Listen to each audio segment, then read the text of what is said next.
Hello friend, welcome back to my channel. आज का word है राइट।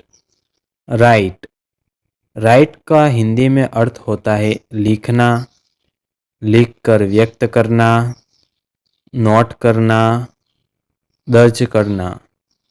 जब आप अपने विचार या जानकारी को कागज या मोबाइल पर लिखते हो तो आप राइट करते हो। चलो इसे एग्जाम्पल के साथ समझते हैं। I write in my notebook. मैं अपनी कॉपी में लिखता हूँ। She write a letter. वह एक पत्र लिखती है। Please write your name. कृपया अपना नाम लिखें। सो फ्रेंड, आज का वर्ड था राइट। अब कमेंट में लिखो आई राइट डेली।